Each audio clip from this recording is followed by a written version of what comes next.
in the draft. Our first overall pick is the 14th overall pick. We actually have 4 picks in the first 100. We picked 14th in the first round, 55 in the second round, then 72 in the competitive balance round, and then 92 in the third round.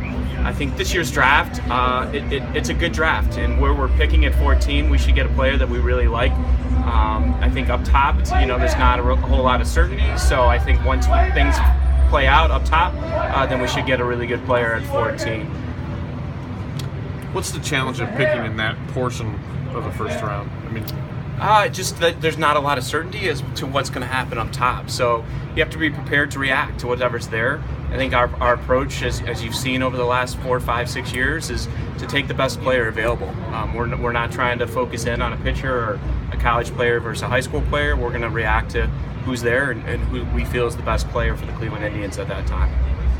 Is this a pretty balanced draft, or is it kind of leaning more towards college? Yeah, every time I say that it's leaning towards college, we end up taking all high school, and every time I say it's leaning towards high school, then I end up taking all college. So I think this year, I think we're going to get a lot of players that we're going to like. I mean, we always do. We never walk out and say we don't like our drafts, but it is kind of an exciting year because I think a lot of teams value players differently, and there's a lot of different type of players that are available this year. How do you think the slotting system with the bonus pools has worked the last couple of years since it's been introduced? Yeah, I think it's worked really well, and I think teams are using their pool allotments to their advantage and pulling competitive advantage out of it, and trying to find ways to be creative with their allotment and with their money. And I think you'll continue to see that, and I think the players and advisors too and agents now understand the way it works too. So I think it's a much better process. You see the players signing earlier and getting out and playing quicker, which speeds up their development process, which is good for everybody. It's a bit like for you to get the handle of it, or did it take you to get the handle of it? Day one, as soon as we got into it. Now, with the people up in the front office and the people we have working up there, there's a lot of smart people. So I think we tried to be creative with our bonus pool from the first year, and we've continued to learn from it and continue to adjust each and every year. But we've been able to use it very effectively. What was it like for you? I mean, last year you saw Lindor, reach the big leagues and have the season he did, and now this year you've seen Tyler, broke camp with the team, guys that you've taken in the first round. Just what is that like for you when you see guys that you picked, rise and impact the teams the way that? Yeah, it's exciting for our scouts, and it's exciting for our development, and it's exciting for the organization.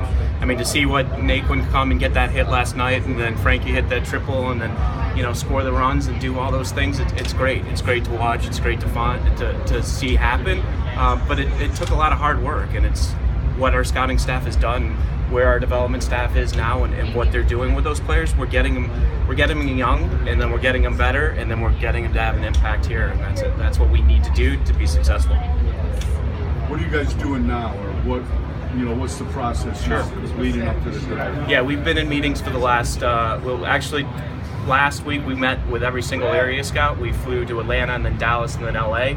Our leadership staff met with every single area scout, went through all their players, and now all of our cross-checkers and our national cross-checkers and our leadership staff in front office are all in Cleveland, and we'll review the top 150 players, put those players in order, and then on Sunday the area scouts will come in to help us review the next 600 players and get those in order. We should have about 800 players on our board once it's all said and done. How many of those will you have seen? About 75 to 100 of them I'll have seen. I mean, I think the great thing is we've got 22 scouts on our staff now. We've got a very, very large staff, and those guys really know what they're doing, and they're doing a great job of finding the right players for the Indians.